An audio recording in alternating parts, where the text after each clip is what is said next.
Everyone thinks they know Waikiki. High-rise resorts, tourist crowds, overpriced everything. We spent 3 days doing it completely differently. Here's what's actually worth your time.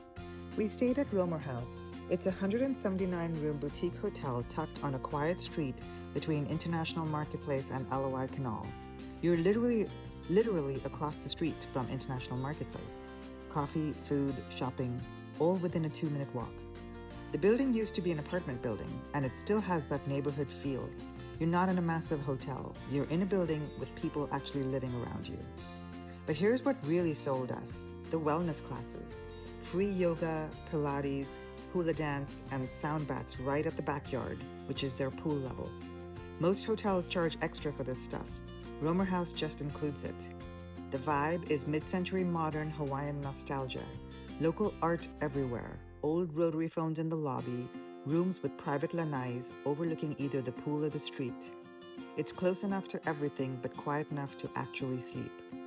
This is how you do Waikiki without staying in a massive resort on the strip. We ate really well in Waikiki, and honestly, Romer House made that easy. One evening, we started at the Lay Stand, their speakeasy on property. It's a hidden spot with a seriously creative cocktail program that is creatively called Mixed Signals, with every drink carrying a phone-themed name. For the iconic blue Hawaiian payphone booth, they use custom ice molds that imprint stripes, honeycomb patterns, or the Lay Stand logo directly onto the ice. And then we walked across the lobby to 855 Aloha for dinner. Chef Brad Dodson, a Portuguese native who trained in both food trucks and Michelin-starred restaurants, brings a mashup of Japanese, Korean, and European flavors to his menu at 855 Aloha. We ordered the kimono sushi roll with yellowtail and ahi, crispy mushroom wontons served with sambal secret sauce, miso salmon with charred broccolini, and ribeye with garlic fried rice. We also loved Lulu's right on the beach. It's the perfect spot for people watching and catching surfers in action while you enjoy a cocktail or a bite to eat. The vibe is unbeatable. Relaxed, beachfront, and exactly what you want from a Waikiki afternoon. For coffee, we went to Kai's Coffee, tucked into the open-air shopping atrium at the Hyatt Regency.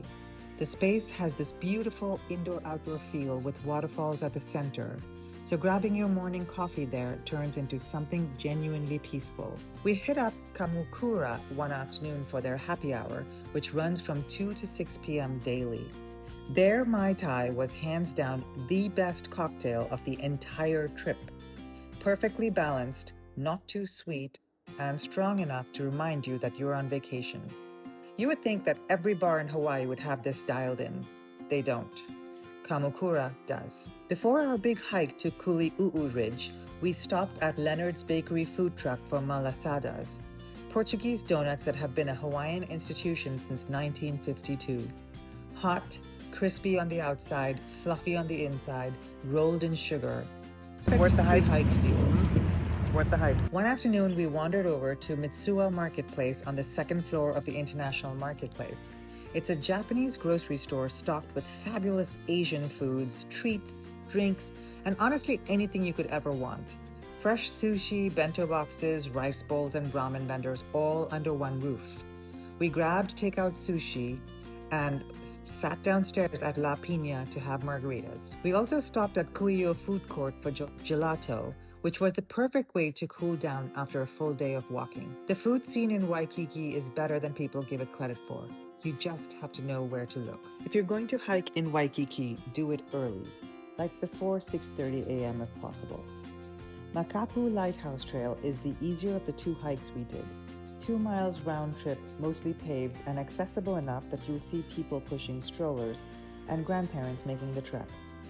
The trail officially opens at 7 a.m. and even when we showed up at 6:45, there were already about 10 cars lined up waiting for the gates to open. So no, we didn't have it all to ourselves, but it was way less crowded than when we started heading back. By then, the parking lot was completely full. Cars were parked along the entire entrance road, and people were pulling off onto the highway just to find a spot. Get there early. You won't be alone, but you'll avoid the chaos. If you're visiting between November and April, you might spot migrating humpback whales from the overlook points. The views are worth it. Panoramic ocean, the lighthouse perched on the cliffs, And if you time it right, you catch sunrise. Kuliouou Ridge Trail is a completely different animal. This one is 5.4 miles with about 1,800 feet of elevation. It took us around 2 hours and 45 minutes. The trailhead is in a residential neighborhood, so be respectful with parking. Don't block driveways. What makes this hike cool is that you pass through 5 or 6 different ecosystems on your way up. You start in this area thick with invasive species, then move into native restoration zones, then cook pines, and eventually you're scrambling over roots and mud in sections that get pretty uneven. Some people do it in flip-flops. I don't recommend that. The final quarter mile to the summit is where it gets real. The Sierra Club of Hawaii installed those stairs to help with the steepest parts, and they're challenging going up. Even harder coming down, especially if it's wet and muddy. Bring at least 1 bottle of water, probably 2 if it's hot. The summit view is absolutely worth it. You can see for miles, ridge lines, ocean, the whole island spreading out below you.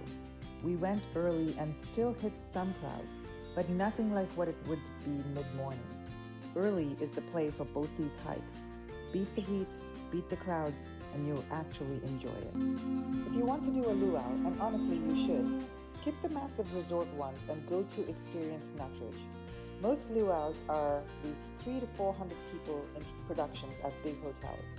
Experience Nutridge is the opposite. It's held at Nutridge Estate on the hillside of the Kuliouou State Park, and it genuinely feels like you're having dinner in someone's backyard. A really beautiful backyard with sweeping views of downtown Honolulu and the Waikiki Mountains. The food is farm-to-table Hawaiian, Kaluapua, which is shredded pork, Pulehu chicken, and mini lau lau, which is pork wrapped in taro leaves and cooked for over 18 hours in an underground oven called an imu. Everything was delicious, and there was plenty of it. But what makes this special is the cultural piece. You're learning about Hawaiian language, music, and dance from actual culture bearers in a small group setting. These aren't performers going through the motions. They genuinely love passing down these traditions, and they take time to answer questions. There are hands-on activities, fire spinning, traditional dancing in different styles and outfits, and at the end, everyone's invited to get up and dance together. The whole experience is about 4.5 hours. A welcome Mai Tai is included, and you can buy additional cocktails.